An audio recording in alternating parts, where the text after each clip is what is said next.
कई बार सुना है कि कहानियां किस्से बन जाते हैं, लेकिन अगर कोई किस्से कहानी बन जाए तो? जी हाँ दोस्तों, नमस्कार। मैं हूँ दीपिका और स्वागत करती हूँ आपका दीपिका स्फीयर बॉक्स में। आज की कहानी दुर्गामती के ऐसे ही भूतिया महल की है, जो शहर से कुछ ही दूरी पर पहाड़ों पर था। रानी दुर्गामती का 1000 साल पुराना भूतिया महल। रात को तो क्या, लोग दिन में भी उस महल में जाने से डरते थे। मगर आनंद एक फोटोग्राफर था और उस महल के कुछ फोटो लेना चाहता था। बेधड़क उस भूतिया महल में चला आया। लेकिन जैसे ही आनंद महल में घुसा, अचानक से एक विचित्र घटना घटी। खंडहर एकाएक शानदार महल में बदल गया।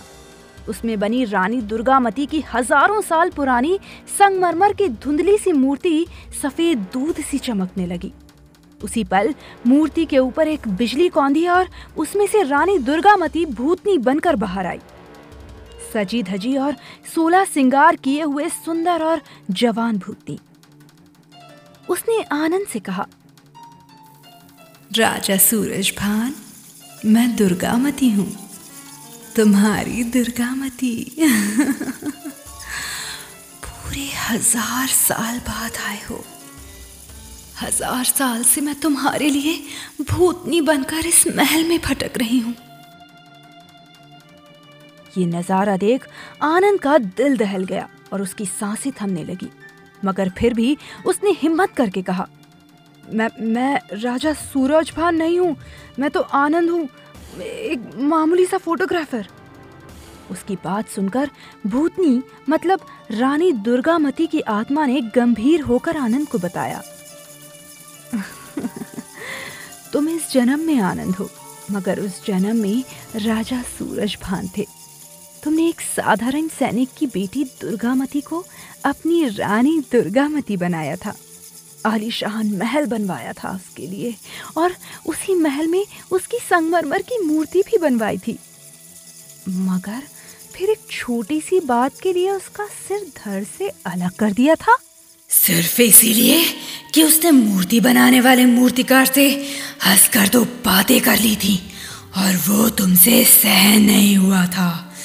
मामूली से शक के लिए मार डाला था तुमने अपनी रानी दुर्गामती को।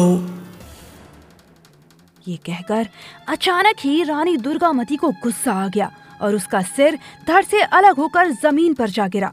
मगर कुछ ही पल बाद वो सिर जमीन से उठकर हवा में तैरने लगा और बिना सिर वाला धड़ आनंद की तरफ बढ़ने लगा। आनंद कैमरा वहीं फेंककर खुद को बचाने की कोशिश करने लगा, मगर सिर कटी भूतनी उसे हवा में उठाकर जमीन पर पटकने लगी। आनंद के मुंह और सिर से खून की धार फूट उठी और वो अधमरी हालत में चला गया। मगर सौभाग्य से वहां एक तांत्रिक आ पहुंचा और उसने आनंद को बचा लिया। सिर कटी भूतनी को तांत्रिक पर भी गुस्सा आ गया और उसने उसे भी मौत के घाट उतारने की कोशिश की, मगर तांत्रिक पर उसका बस न चला। तांत्रिक ने अपनी शक्ति से उसे धुएं में बदलकर एक बोतल में कैद कर लिया। बाद में आनंद ने उस तांत्रिक की मदद से सिर कटी भूतनी यानी रानी दुर्गामती की आत्मा को शांति दिलाई और अपने पूर्व जन्म में हुए उसके साथ बेइंसाफी और बेवफाई के लिए क्षमा भी मांगी। दोस्तों, शक इंसान से बड़े बड़े पाप या अपराध करा देता है, इसलिए मन में शक को कभी जगह नहीं देनी चाहिए। आपको क्या लगता है, हमें कमेंट बॉक्स में जरूर बताएं। वीडियो पसंद आया हो तो एक लाइक कर चैनल को सब्सक्राइब करना ना भूलें। धन्यवाद।